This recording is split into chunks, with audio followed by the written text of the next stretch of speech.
My grandfather laid the ultimate guilt trip on me, faking a heart attack to force me into marrying a woman 5 years my senior.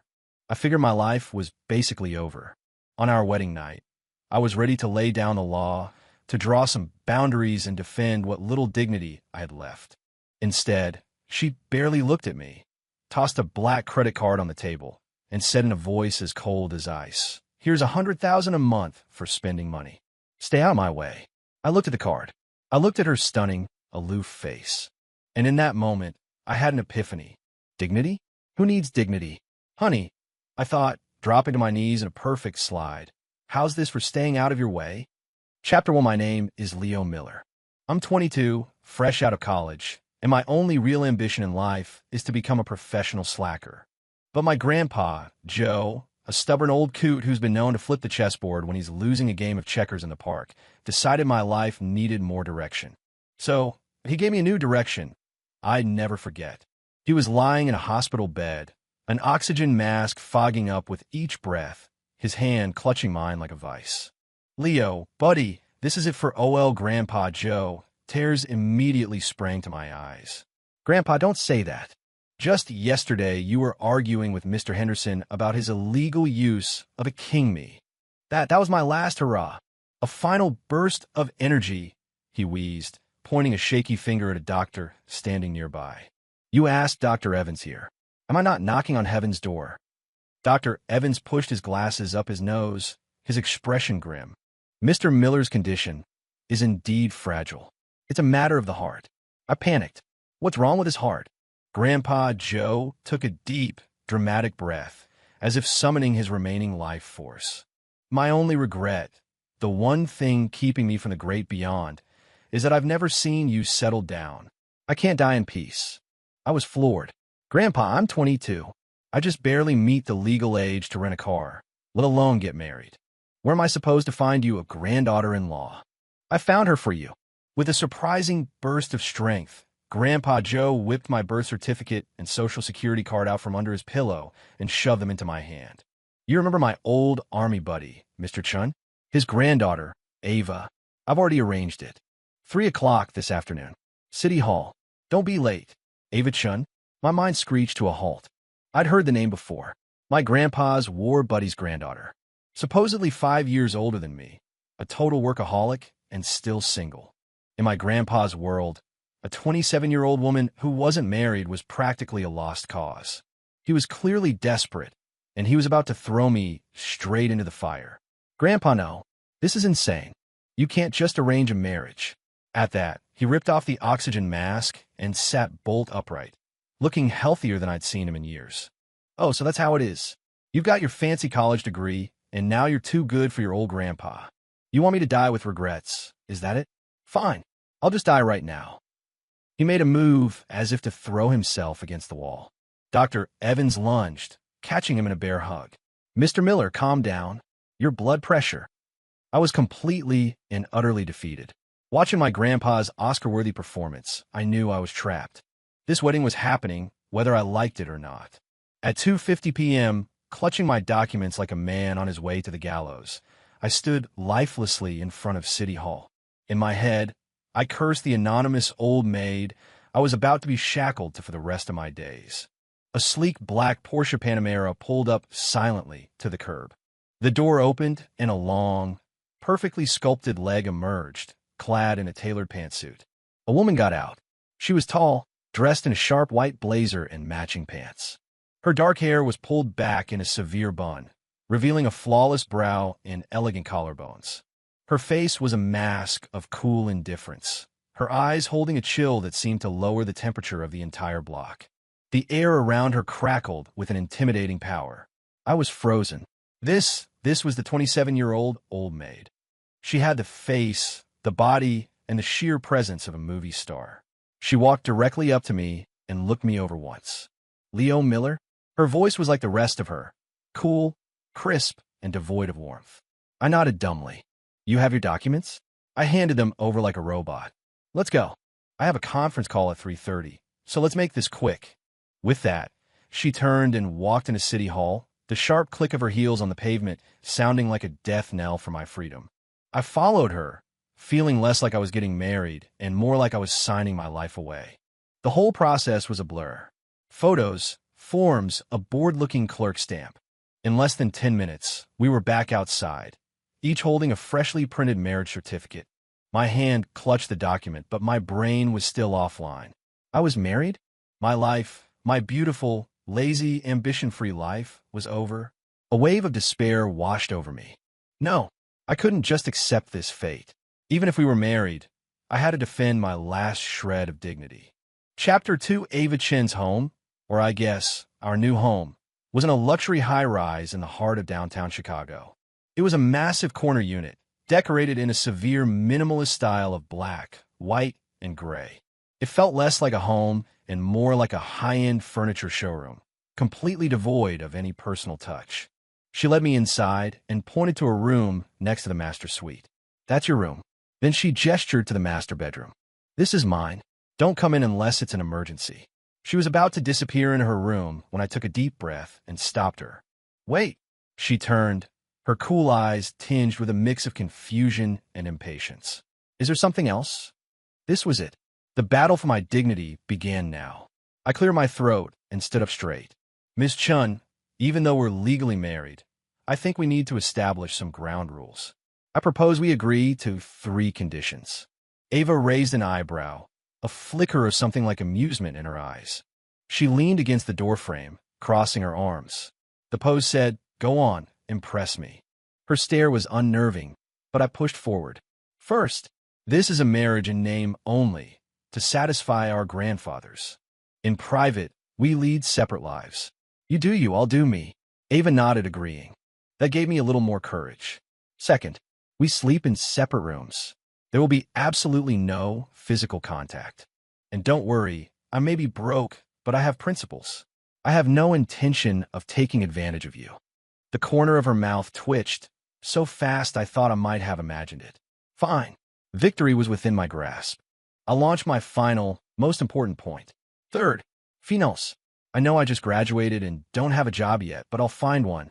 I don't want any money. I can support myself. We'll go Dutch on everything." I finished, jutting my chin out like a proud rooster. I, Leo Miller, may have been forced into this, but I would not be a kept man. Ava stared at me, silent for a few long seconds. Then, she turned, went into her room, and came back out holding a sleek, black credit card. She held it out to me. "What's this?" I asked suspiciously. "It's a Centurion card." She said it with the same flat tone someone would use to say, "It's a piece of paper. There's not much on it for now. This should cover you for the month. 100,000 in spending money. The pin is your birthday. If you need more, let me know." My brain short-circuited. 100,000? Spending money? For the month? I looked at her completely straight face, then down at the card, which seemed to radiate the glorious scent of money. What had I just been saying? Principles? Dignity? Going Dutch? What were those things? Were they edible? Seeing my stunned silence, Ava pushed the card into my hand. "I only have one rule," she said, her gaze serious. "Don't bother me. My work is demanding, and I need quiet. As long as you keep to yourself, money is not an issue." And with that, she walked into her bedroom and shut the door with a soft click. I was left alone in the massive living room, clutching a thin piece of plastic that suddenly felt like it weighed 1,000 pounds. I looked down at the card. I looked up at the closed door. Behind that door was a beautiful, ridiculously wealthy woman who, on top of everything else, wanted nothing to do with me. It all became clear, utterly, beautifully clear. This wasn't the prison I had imagined. This was a VIP ticket to paradise. How foolish and childish had my earlier thoughts been? Dignity? Self-respect? In the face of a 6-figure monthly allowance, they were worthless. I immediately dropped into a slide on the polished floor, facing her bedroom door and shouting in my mind, "You're right, honey. I'll be as quiet as a mouse. I'll never bother you. Hey, honey, how was that slide? Need me to add a 360-degree spin to it?" From this day forward, I, Leo Miller, was a proud professional trophy husband. My new KPI was to keep my rich, beautiful wife happy by ensuring she could work in peace. My journey as a kept man had just begun. Chapter 3. On my first official day as a professional husband, I decided to set a small goal for myself, get acquainted with my new work environment. The apartment was too cold, too sterile. It didn't feel like a home at all. As the man of the house, self-appointed, I felt it was my duty to inject some warmth and personality into the place.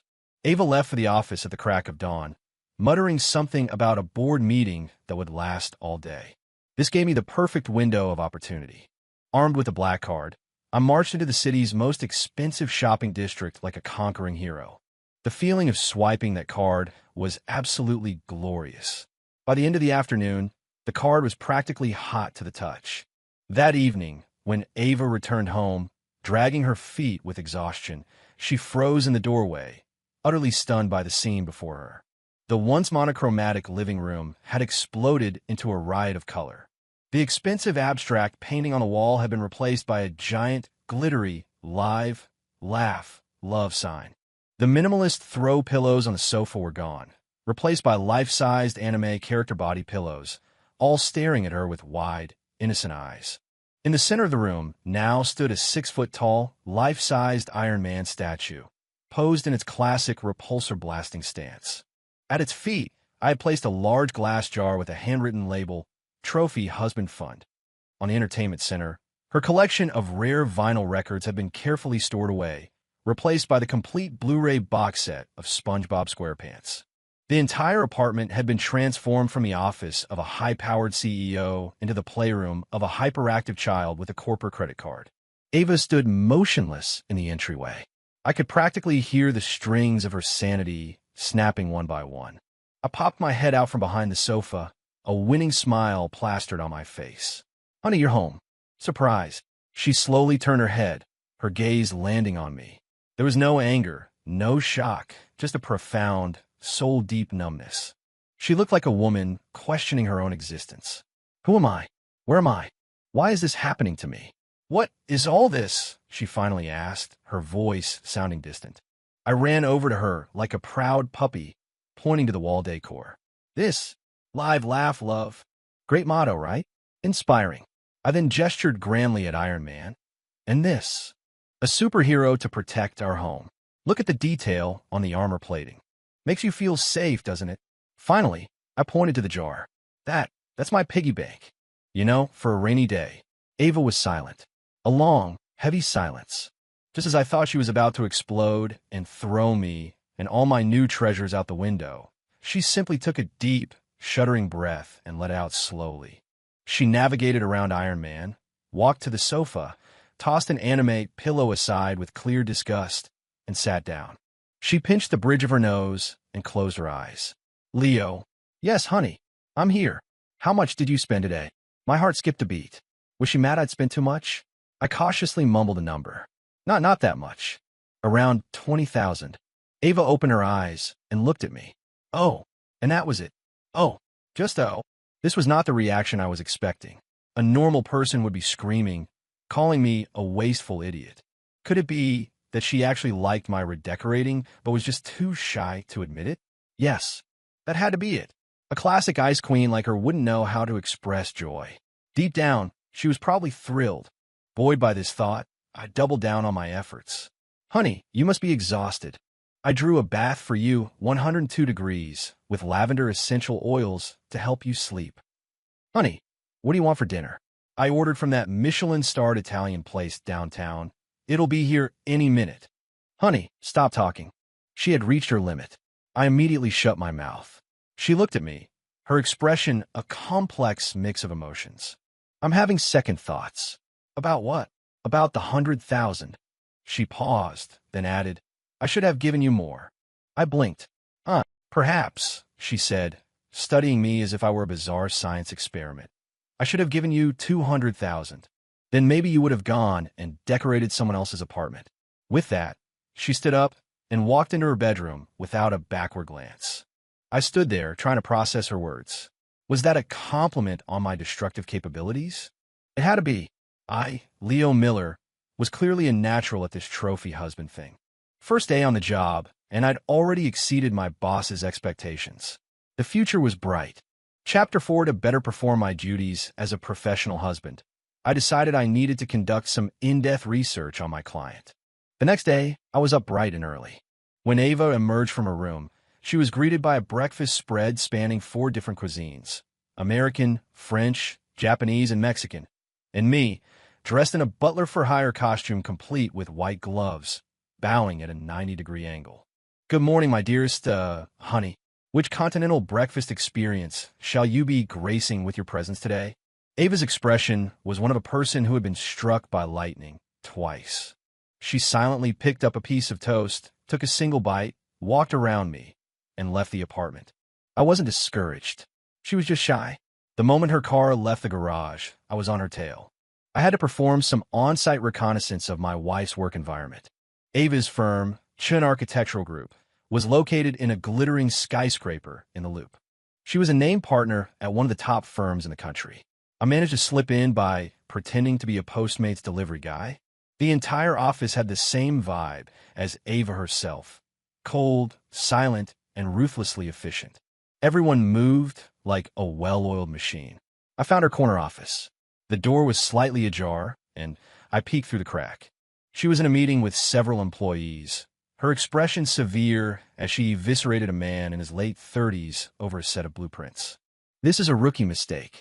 Do you use your brain for anything other than taking up space in your skull? This design is garbage. Redo it, and nobody goes home until it's perfect." Her queen bee energy was so intense it made me shiver. So this is what my wife was like at work. Terrifying. Just then, a man in a flashy pink suit, carrying a bouquet of roses the size of a small shrub, sauntered up to Ava's office. He saw me lurking and frowned. "You, the delivery guy. What are you doing skulking around here?" Before I could answer, he pushed the door open and strutted inside. "Ava, my darling. Miss me?" The meeting came to an abrupt halt. When Ava saw him, her brow furrowed so deeply it could have crushed a bug. "Chadwick, what are you doing here? Get out." This guy, Chadwick, was clearly some trust fund kid who was completely immune to Ava's ice-cold demeanor. He offered her the flowers. "Ava, don't be like that. Let's get dinner tonight. I'm busy. Come on. I just got a new Ferrari. I'll take you for a spin." I decided I'd seen enough. Who was this clown trying to move in on my territory? I mean, Ava. And I didn't have feelings for each other, but she was technically my wife. This guy was disrespecting me, the professional husband. It was time to show him my true power. I straightened my knockoff delivery guy polo and swaggered into the office. "Hey, honey, you in meeting?" I walked right up to Ava, casually draped an arm around her shoulder, and grabbed an apple from a fruit bowl on her desk, taking a loud, obnoxious bite. Every single person in the office stared at me, their jaws on the floor. Ava's entire body went rigid. She looked down at the hand on her shoulder, then up at me. The Arctic chill in her eyes could have turned the Sahara into an ice rink. Chadwick was just as stunned. "Ooh, who the hell are you? What did you just call her?" I gave him a dazzling, 8-toothed smile. "Me? I'm her husband. And you are?" "Husband?" Chadwick laughed as if I'd told the world's funniest joke. "Since when is Ava Chin married? Why wasn't I told?"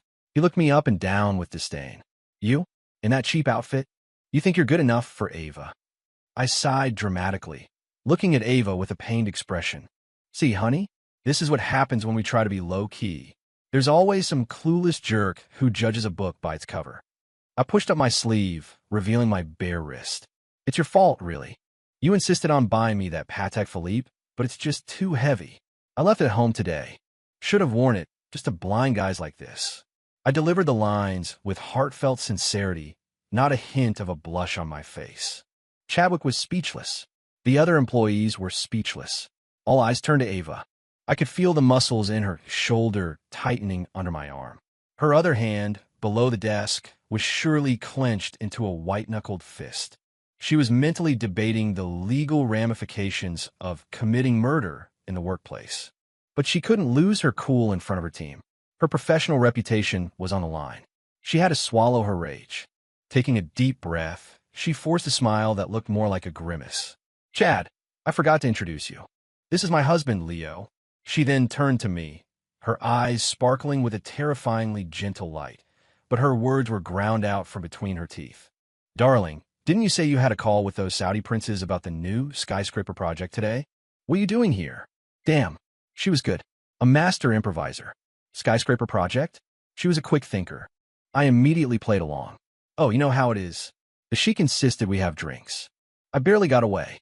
I just missed you so much I had to come and see you. Then, in front of everyone, I leaned in and planted a loud, wet kiss on her cheek. Mwah! Ava's body turned to stone. Her eyes widened in pure horror. Chadwick's face went from pale to a sickly shade of green. He pointed at us, sputtering, unable to form a coherent sentence. I shot him a smug grin. Game, set, match. Chadwick finally stormed out in a huff. The other employees, sensing the impending doom, quickly and quietly excused themselves. The second the door closed, the gentle smile vanished from Ava's face, replaced by a Siberian winter storm. Leo. Yes, honey. Get your hand off my shoulder. She enunciated each word with deadly precision. I sheepishly retracted my arm. Who told you to come here? I came to bring you a special lunch, I said, thinking fast. And where's this lunch? A Godzilla probably stole on my way over. Ava closed her eyes and began taking those deep breaths again. I could feel her weighing her options. Strangle me now, or strangle me later at home. After a long moment, she opened her eyes. Get out. Okay. Wait. She stopped me again. That card. Give it to me. My blood ran cold. This was it. She was cutting off my funding. With the grim acceptance of a condemned man, I handed it over. She took the card, walked to her desk, pulled out her wallet, and took out another card. It was a different shade of black. She handed it to me. This one has no limit. She paused, looking at me with an expression of pure, unadulterated desperation. I'm begging you. Go shopping. Take a trip. Buy an island. I don't care what you do. Just please do not ever come within a 5-mile radius of my office again. I stood there, holding the unlimited black card, overcome with emotion. I wasn't her husband. I was her gremlin, a chaotic creature she had to pay to keep locked away, a problem she could only solve by throwing money at it. Chapter 5. Armed with a credit card that had no limit, I felt like I had reached the pinnacle of human existence. But with great power comes great emptiness. My days became a blur of spending money. This simple, unadorned lifestyle was starting to feel boring. I needed a project, a career befitting my status as the husband of a billionaire. And so, on one sunny afternoon, I made a decision that would change my life forever. I spent $1 million to acquire a nearly bankrupt alpaca farm. When I broke the news to Ava, she was drinking a glass of water. She did a spit take that sprayed across the entire kitchen island. It was the first time I had ever seen her lose her composure. You what? You bought a what? An alpaca farm, I announced excitedly. It's out in the countryside, beautiful scenery, fresh air, and it comes with over 50 adorable alpacas. Ava stared at me as if I had just sprouted a second head. Leo, what is going on inside your brain? You spent $1 million on a herd of overgrown llamas. They're alpacas, a gentle and noble species. I corrected her. Honey, you don't get it. This is the next big thing. People are so stressed out these days, burned out from the corporate grind. They need something to heal their souls. And alpacas are fuzzy, four-legged therapists. Imagine those poor office workers, crushed by hustle culture, seeing a field of cute alpacas. Their minds will be blown. Ava put her head in her hands, looking like she could feel her blood pressure skyrocketing. So, your business plan is people will pay to look at your alpacas? That's just the start. I snapped my fingers. We could do alpaca rentals, corporate events, shopping mall openings. We'll rent them out to draw a crowd. We can even do a 24/7 live stream of the alpacas eating. It'll be a viral sensation. Ava clearly didn't want to talk about it anymore. She waved a dismissive hand. Do whatever you want. Just try not to lose everything.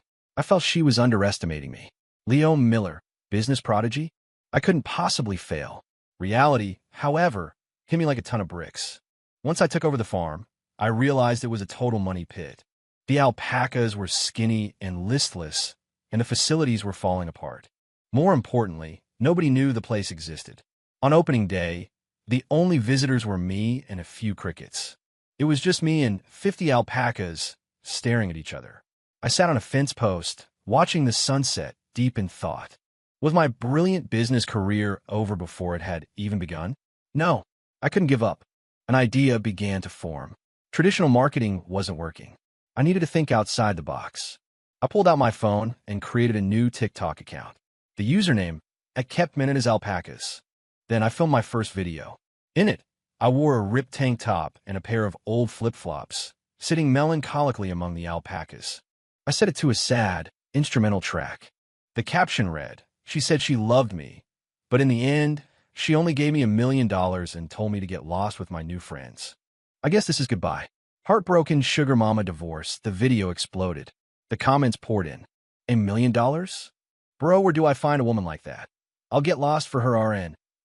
The humble brag is strong with this one. Don't be sad, man. You still have 50 fluffy bros who love you. I seized the momentum and started a series. The next day, I posted, "She sent a Lamborghini to try and win me back, but all I ever wanted was her love." I threw the keys in the alpaca feed trough. Love hurts money as skin. The day after, her rich ex-boyfriend flew his helicopter over my farm to mock me. So, I had my alpaca squad spit on it. Squad goals alpaca life, my account, in the most ridiculous way possible, went viral. Millions of people tuned in every day, eagerly awaiting the next chapter in the dramatic saga of me, my mysterious sugar mama, and my army of alpacas. My farm became a viral tourist destination. People drove for hours to the remote countryside just to see the celebrity alpacas and offer their condolences to me, the poor man who had been so deeply wounded by money. My alpaca rental business boomed. I was booked solid for the next year. The money started rolling in. In just 1 month, I had not only made back my initial investment, but had cleared a net profit of over $500,000. When I placed a bank statement showing the $500,000 profit in front of Ava, she once again lapsed into a long, profound silence. She looked at the paper, then at me, her eyes filled with a deep suspicion of the world we lived in. "You made $500,000 with those alpacas?" "Yep," I said, puffing out my chest. "Pretty good, right? Told you I was a business genius." Ava didn't say anything. She picked up her phone, opened TikTok, and found my account, which now had millions of followers. She clicked on my most recent video. In it, I was hugging an alpaca, fake sobbing my heart out. What if she doesn't love me anymore, buddy? It's been 3 whole days since her last wire transfer. Ava's face darkened to the color of thunderclouds. She looked up, her gaze pinning me to the wall, and asked in a low, dangerous voice, "Leo, in your eyes, am I nothing more than a walking, talking ATM?" My heart stopped. Oops, I may have gone too far. Chapter 6, Facing Ava's Death Stare. My survival instincts went into overdrive. "Honey, let me explain. It's all for show. It's performance art." I swore on my life. "To me, you are not an ATM. You are my sun, my moon, my stars." Ava's expression remained flat. "So, when I don't wire you money for 3 days, your universe collapses?" No. I waved my hands frantically. "That was my mistake. I completely misinterpreted your brand ethos. I'll delete the videos right now. I'll shut down the account." "Don't bother," Ava said coolly. "It's interesting." "Huh?" I was confused. "I watched some of your videos," she admitted, taking a sip of water. "They're incredibly stupid, but I'll admit, they're a decent stress reliever." I couldn't believe my ears. Was that a compliment? "So you're not mad?" She shot me a sidelong glance. "Why would I be mad?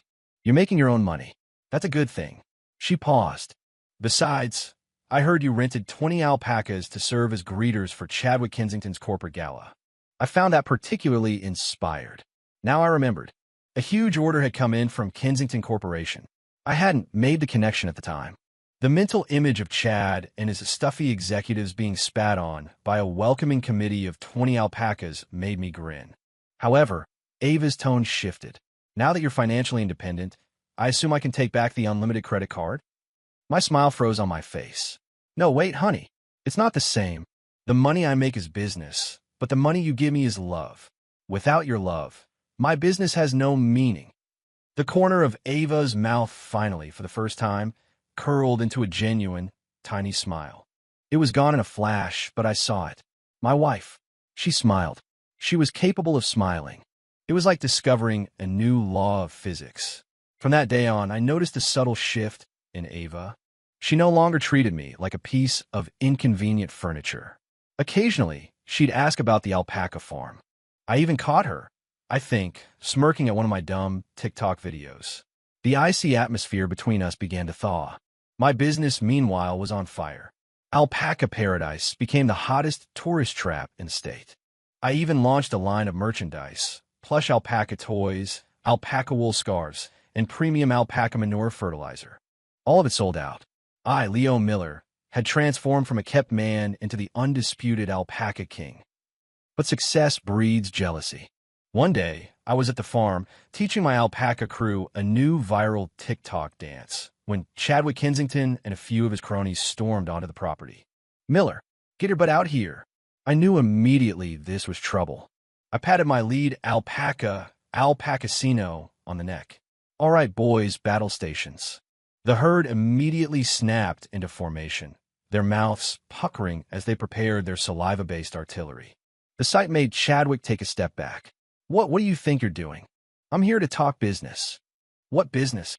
"Sell me this stupid farm," he said with a sneer. "I'll give you $2 million for it." I laughed. "Chad, didn't alpaca kick you in the head? I'll make more than that in a few months. Why would I sell?" His face darkened. "Don't be an idiot, Miller. I have inside information.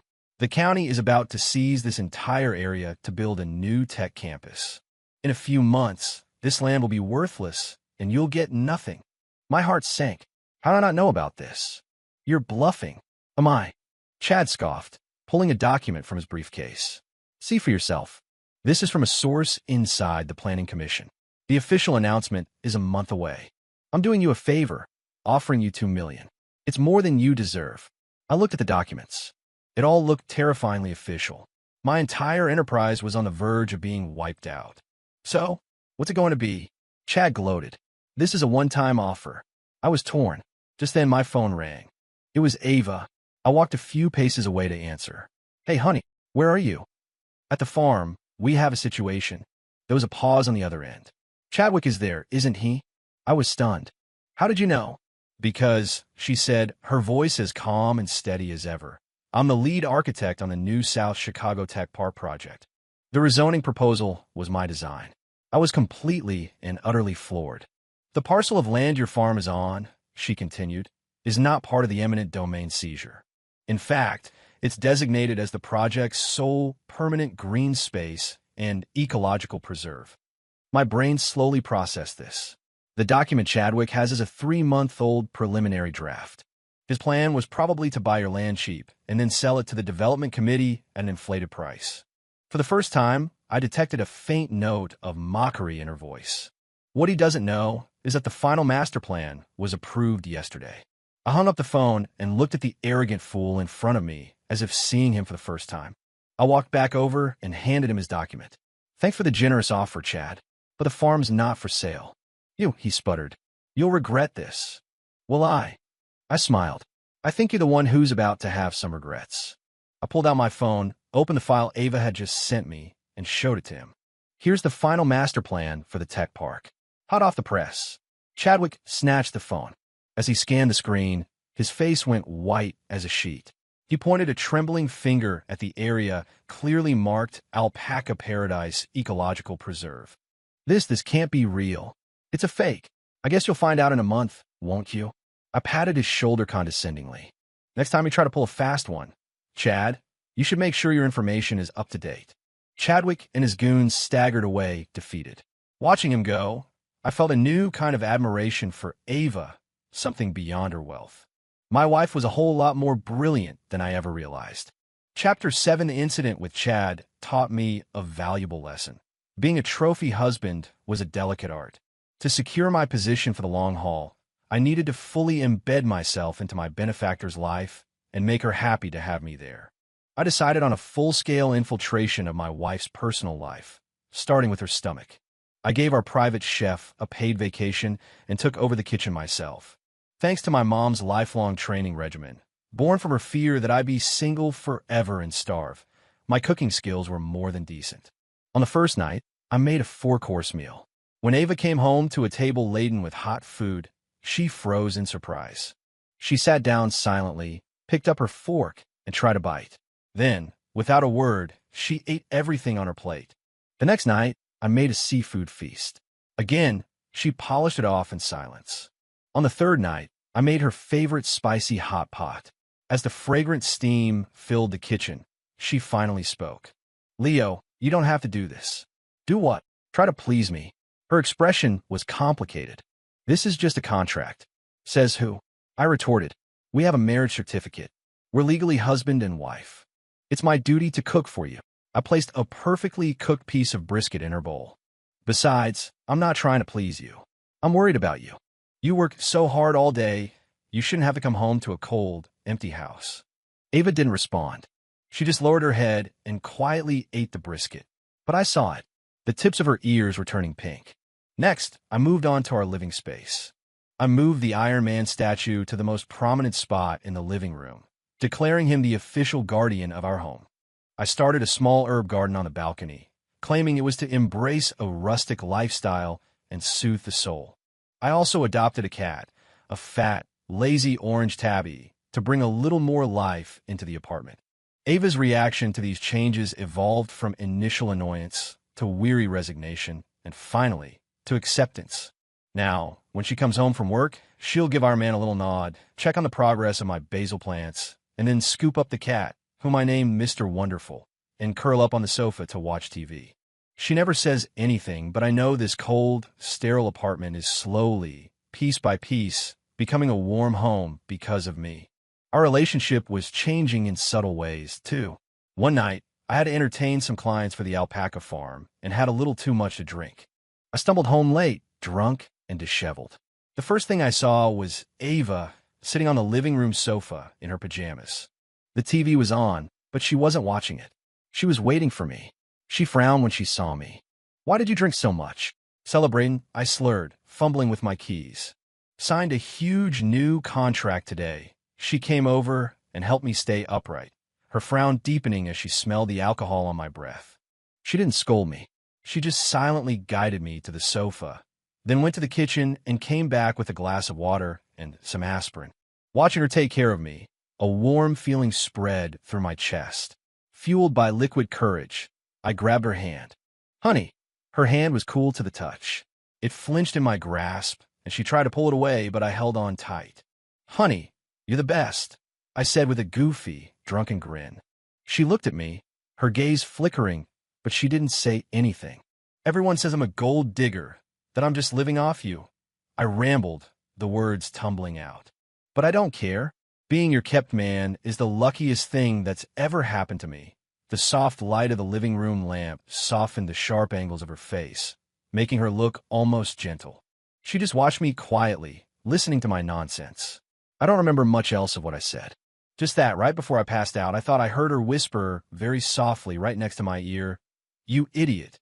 The next morning, I woke up in my own bed with a splitting headache. The events of last night were a fuzzy, embarrassing blur. I walked out of my room and saw Ava, dressed for work and ready to leave. She looked a little flustered when she saw me. "You're awake. There's coffee in the kitchen." "Thanks," I mumbled, feeling an awkward tension in the air.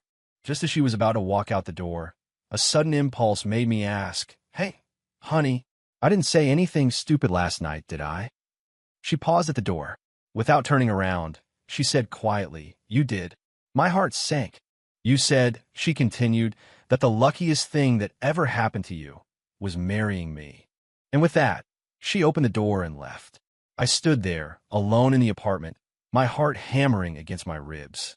Chapter 8. After my drunken confession, the unspoken barrier between Ava and me had been cracked wide open. Though neither of us mentioned it again, things were different. For one, she started managing my life. "Leo, you can't eat that much junk food. Leo, you need to be in bed by 11 on weeknights. Leo, that new TikTok dance you posted is embarrassing. Take it down." I complained, "Honey, you're not my mom," but on the inside I was beaming. This wasn't nagging. This was caring. She also started bringing me to important events, not just as a prop to keep her family happy, but as her actual partner. One evening, she had to attend a major architectural awards gala. A museum she had designed was nominated for the year's top prize. The night before, she tossed a garment bag on my bed. "Wear this tomorrow." Inside was a designer tuxedo that probably cost more than my college tuition. I was floored. "Honey, are you sure you want to be seen in public with me?" She rolled her eyes. "Just wear it, Leo." The gala was a sea of black ties and evening gowns, filled with the biggest names in the industry. Dressed in the tux Ava gave me, I felt less like a slacker and more like a prince consort, trailing in the wake of my queen. Many people shot me curious looks. To each of them, Ava introduced me with a simple, confident, "This is my husband, Leo." The casual ownership in her voice sent a thrill of pride through me. Chadwick Kensington was there, of course. He saw us together, and his eyes burned with resentment. He sidled over, a glass of champagne in his hand. Well, if it isn't Leo Miller," he sneered. "I hear the alpaca business is booming. Decided to take a night off from shoveling manure to play the part of the dutiful husband?" Before I could say a word, Ava's face went cold. "Watch your mouth, Chadwick. Did I say something untrue?" he shot back. "Honestly, Ava, I don't know what you see in him. A kept man who lives off your money. Aren't you embarrassed to bring him to a place like this? Whether he is or not is none of your business." Ava took a step forward, positioning herself slightly in front of me. Her small frame seemed to radiate a protective energy. "What I do know is that he is my husband, and when you insult him, you insult me." I looked at her back, a wave of warmth washing over me. Chadwick was speechless, his face turning a blotchy red. "Fine. Have it your way, Ava. We'll see how long this lasts." He put his glass down with a thud and stormed off. I peeked out from behind her. "Honey, that was so cool." She turned and glared at me. "Be quiet and stand up straight. You're slouching and it's embarrassing." But I saw it. The tips of her ears were bright red. As expected, Ava won the award for Design of the Year. She stood on the stage, bathed in spotlights, so brilliant it was hard to look away. She gave her acceptance speech, thanking the judges and her team. Then at the very end, her eyes scanned the crowd and found mine. "Finally," she said, her voice clear and strong, "I have one more person to thank. My husband, Leo. He was the one who brought a ray of light into my cold, structured world.